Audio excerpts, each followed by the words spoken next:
story. It happened to a friend of mine. Oh, Kate thought she was so clever. She lied, cheated, and swindled her way across the North African desert to the Valley of the Kings.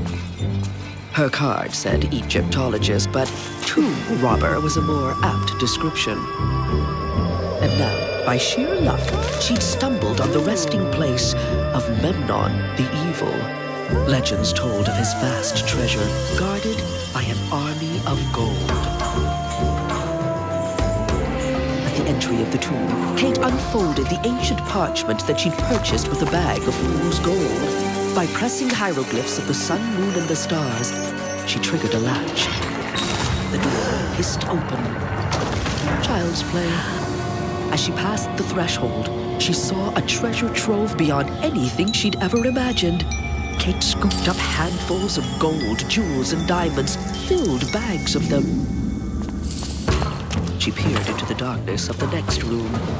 Lo and behold, there was indeed an army of gold, life-size figures of people from around the world, from ancient Egyptian through Phoenician, Elizabethan, right up to almost modern day. She was about to step into the chamber when a mote of dust twinkled in a tiny shaft of light.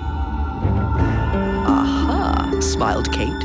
She stepped back and plucked a bauble from the ground, then gently tossed the jewel trinket into the beam of light. There was a groan, as if the whole temple had awakened. Then floors rumbled, walls shook, and the place where she'd stood moments before disappeared, leaving a gaping chasm. She edged her way around the perimeter of the hole. "Is that the best you can do?" she whispered to the ghosts in the tomb. The Golden Army was wondrous. Hundreds of men and women from the four corners of the globe were sculpted in the tiniest detail. But Kate didn't marvel for long. She knew that even greater treasure lay in the burial chamber. Kate found the secret lever that opened a huge rock door. She drew a sharp breath as she entered the vast room. The sarcophagus of the evil pharaoh lay at the feet of a colossal stone figure. Seated, it was easily 40 feet tall. In the center of its forehead was a huge ruby, the legendary third eye of Memnon. Kate opened her pack and set to work. Using pitons and ropes, she scaled the colossus. She gazed into its sightless eyes as with her knife she pried the giant ruby from its forehead. She was now rich beyond all imagination, and in the coming weeks, she'd see the tomb emptied of its treasure.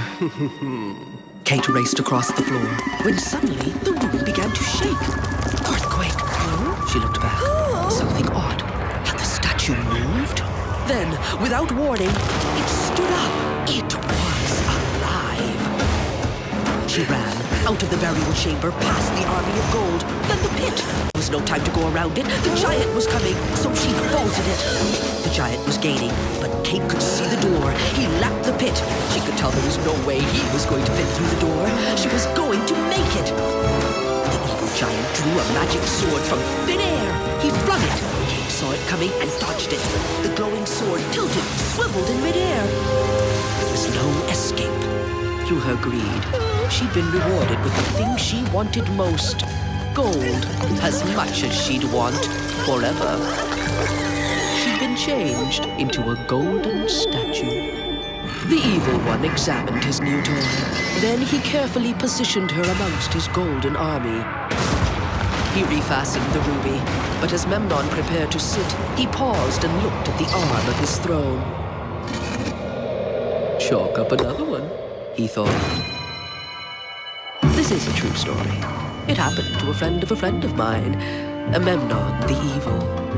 Friend, you ask? Employer, actually. I dust his golden army every Thursday.